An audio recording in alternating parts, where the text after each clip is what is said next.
Delfina Rossi, gracias Delfina por estar, directora del ¿Qué Banco tal? Ciudad, gracias por venir. ¿Cómo está la Gracias, economía y cómo va a seguir la economía según lo que mostrábamos recién y lo que decía Gabriela?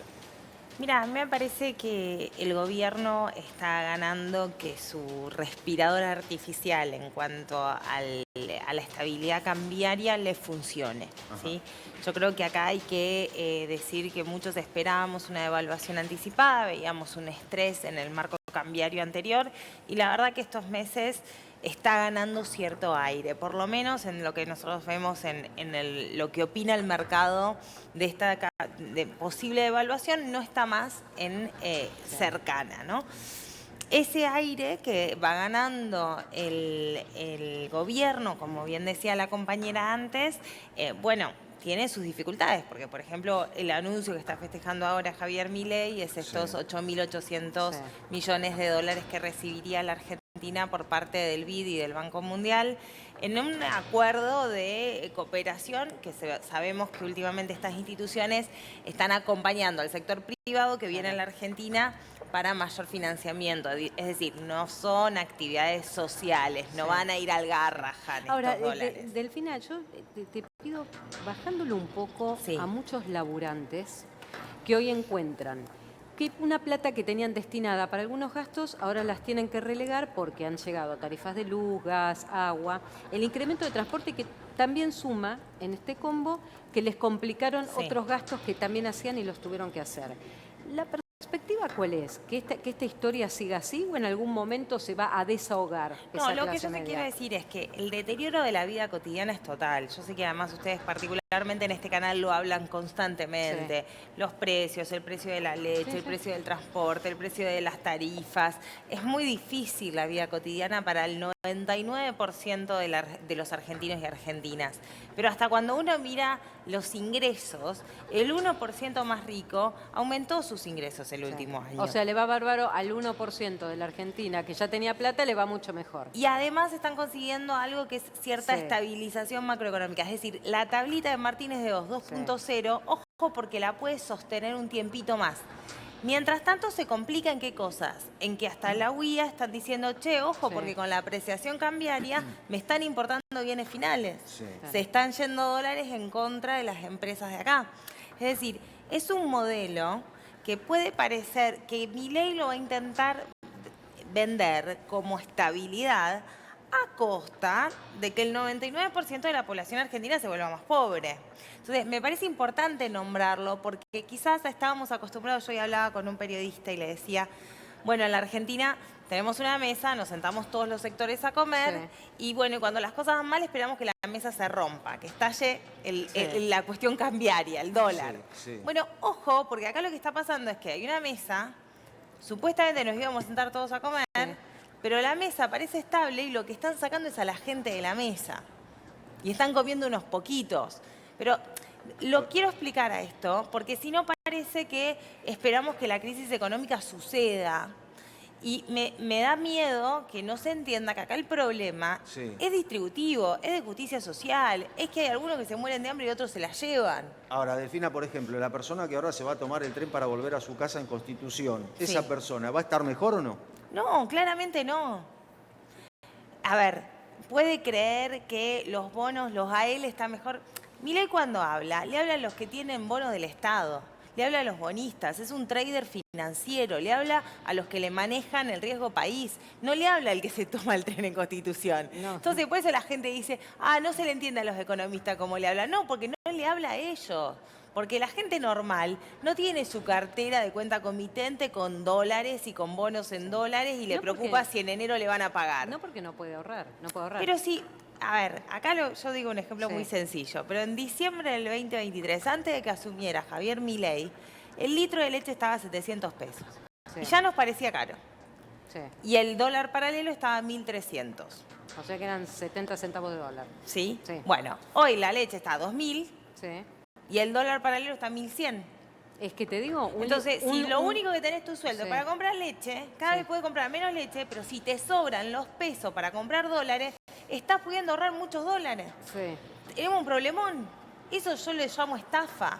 Es una gran estafa, fue una estafa electoral y es una estafa económica de los grandes sectores laburantes a los sectores concentrados. Hoy al que le va bien, y ya Néstor, mi compañero, te hace una pregunta, pero hoy al que le está yendo bien es al que si le sobran algunos pesos, se va a los dólares esperando que el día de mañana ese dólar valga más, porque hoy lo que hay gente que dice es, bueno, ¿cómo puede ser que un dólar esté en 1.100 pesos? Es que si te sobran... O sea, son pesos caros, y Si por eso vos es una vida cara. No, son pesos baratos comparado con la leche. Sí. Ese es el tema. Claro. Es medio, con medio litro de leche vas no, está comprando bien, dólares. está bien. Entonces te estás comprando, si te podés dolarizar, sí, te vas a dolarizar. Y lo peor es que te vas a dolarizar y vas a intentar llevarte la plata fuera del país o ponerla en cripto o ponerla en otros activos, etcétera, y nadie va a abrir un kiosco en la esquina. Bueno, porque ahí es donde la rentabilidad tampoco da. Sí. Porque lo que estamos viendo es un Sí. desarme de la industria también. Tal cual. Néstor. Sí, Delfina, recién hablabas de un pulmotor artificial que tiene la economía. Sí. El gobierno acaba de conseguir un logro importante que es 14.000 y pico de millones de dólares en el blanqueo. Había una sospecha de que aquel que blanqueaba inmediatamente el 2 de octubre iba a ir a retirar el dinero y eso no pasó. Es decir, hay un colchón de dólares como para sostener el plan económico. ¿Esto Sí. es positivo o es negativo en términos del ciudadano común? Mira, Milei hablaba de una dolarización endógena, ¿se acuerdan? Ujú, Eso sí. quería decir que la gente iba a sacar los dólares y los iba a poner en el sistema. Parte de eso se está consiguiendo porque la Argentina no solo está blanqueando cuentas que vos decís, che, tenías que sobrevivir y te ahorraste $5.000 en el colchón, sino grandes cantidades de dólares de actividades que no sabemos si son ilícitas, que no sabemos si tienen que ver con el narcotráfico y que son un flujo de dólares que no sabemos de qué lugar de América Latina vienen. Muchos se están quedando en las cuentas ceras porque tienen obligación Sí. de hacerlo. Bueno, y hay una sí. regulación ahí. A mí lo que me preocupa es que el desmantelamiento de la FIP, blanqueo para tutti, para toda América Latina, no control de nuestras fronteras y con el entramado de seguridad complicado en las zonas productivas nacionales, Sí. bueno, la verdad es que no sé por dónde viene todo. Y otra preocupación que con Gabriela vamos a analizar y que se ve en las encuestas es el desempleo o el temor a perder el empleo. Gaby, vamos a hacer un repaso también de estos datos, porque evidentemente también marca la crisis de la que hablaba Delfina. Sí, porque nosotros siempre hablamos de la cantidad de empleos que se pierden, pero ahora vamos a agregar un dato más, la cantidad de empresas dadoras de empleo que se están perdiendo. En un poquito más Sí. de medio año, Sí. hay más de 12.000, casi 13.000 empresas menos. Hay 13.000 Mira. personas menos o grupos económicos que están dando trabajo. Esto significa un deterioro muy fuerte, sobre todo en emprendedores, pymes, que son los que producen el empleo real y no esto que decía recién Delfina, la burbuja financiera, porque a veces parece que hay una dualidad, ¿no? Al ministro de Economía, a Luis Caputo, le acaban de dar el premio al ministro de Finanzas del año.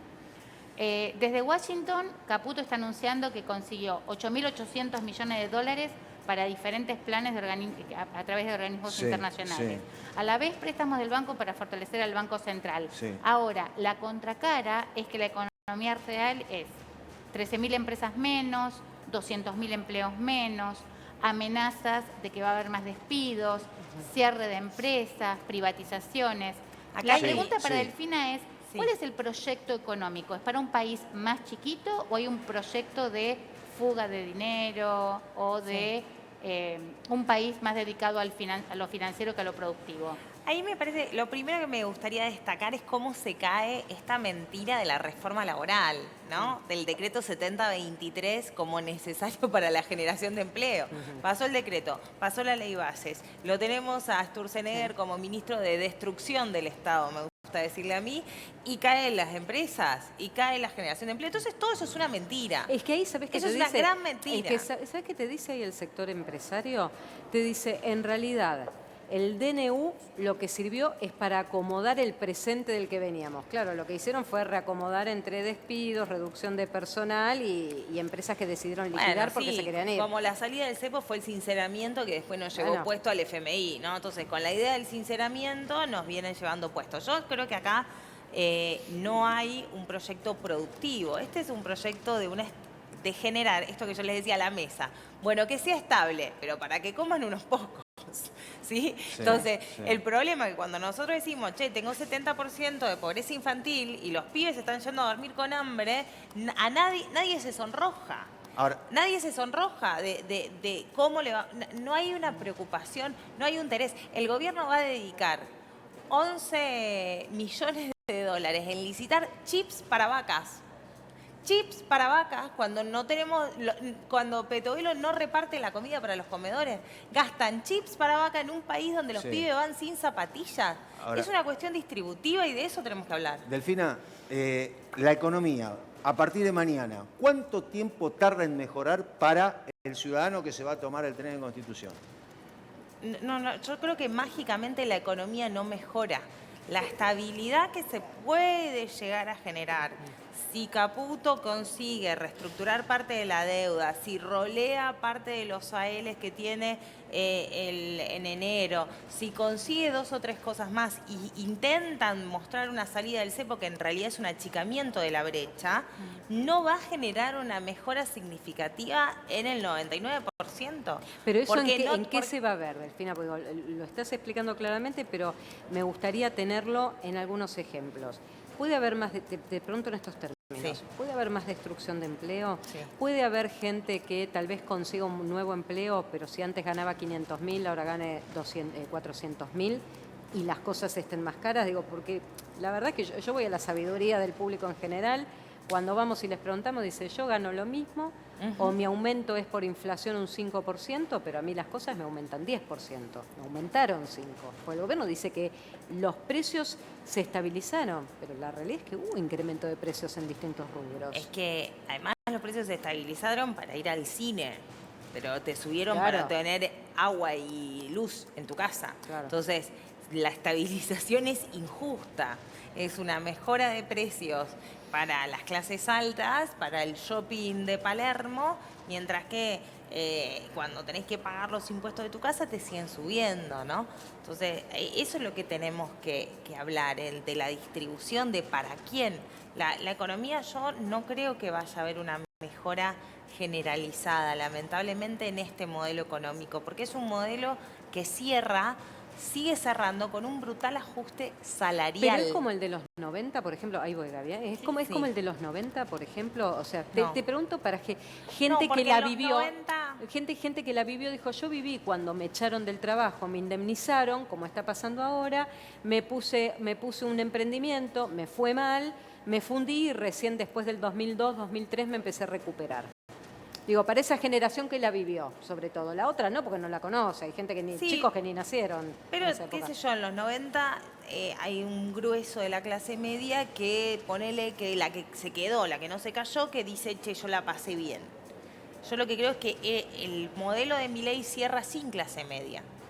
Fíjate que hay una brutal destrucción de sectores de mucho interés de la clase media, como por ejemplo las universidades, como por ejemplo los trabajadores formales registrados con el avasallamiento hacia lo sindical, con la destrucción del trabajador del Estado, que es el estatal, es el que más perdió en poder adquisitivo. Entonces, no creo que tenga interés y además su núcleo de representación política no es ese sector como era quizás durante el menemismo. Entonces, acá no es un modelo de pizza con champán. Este es un modelo de sangre, sudor y lágrimas bajo una exacerbación de la odiología, como dice Cristina, de odiar al otro en un modelo de destrucción mutua de unos a otros. Sí. Yo no veo que más allá, insisto, de que el respirador artificial haga que se prolongue el verano financiero, si es exitoso, insisto con esta metáfora, es para que en la mesa de la Argentina se sienten muy poquitos, el 1%, y el 99% la mire con la ñata en el vidrio. Voy a aprovechar que mencionaste a Cristina para hacerte 2 preguntas en lugar de una que están vinculadas. Milei dice que este ajuste brutal lo tuvo que hacer por responsabilidad del gobierno anterior, en el cual Cristina fue vicepresidenta, pues si no hubiéramos tenido 90% de pobres y la inflación a miles de %. Y la segunda parte de esta pregunta es, hoy Cristina y Kicillof se encontraron en un acto en La Plata. Digo, ¿vos ves que es momento de hacer una interna o de armar un proyecto juntos para pensar una alternativa económica. Si estamos hablando de la interna del Partido Justicialista, mira, yo formo parte de la lista de Cristina Fernández de Kirchner, de Primero la Patria. Para mí es un honor, es un orgullo acompañar la decisión de que quien conduce nuestro movimiento hace muchísimos años pueda también conducir nuestro mayor instrumento, que es el Partido Justicialista a nivel nacional.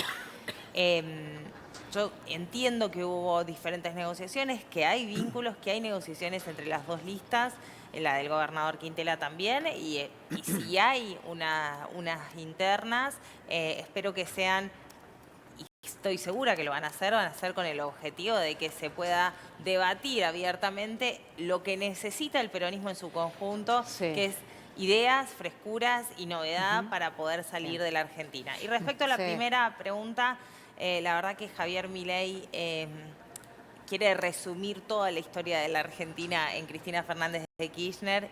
Es una trampa muy sencilla y parece que, por ejemplo, no le incomoda cómo lo acompaña Mauricio Macri, quien tomó la deuda, ¿no? Entonces ahí me parece que la discusión debería ser sobre eso y en todo caso él se tiene que hacer cargo del brutal ajuste que hizo. Esta recesión, termino con esta idea, es inducida por Javier Milei. No es un shock exógeno, no es que mágicamente... La Argentina en términos económicos está sufriendo como si fuésemos Ucrania siendo bombardeados por Rusia. Ese es el brutal ajuste y es producto de Milei. Gracias, Delfina, Gracias por haber venido esta noche. Con un dato del acto de Cristina y Kicillof. El acto fue organizado por la provincia de Buenos Aires en el Teatro Argentino de La Plata. Estela de Carlotto había charlado temprano tanto con Axel como con Cristina. Fue una suerte de mediadora también para que ambos estuvieran en el acto.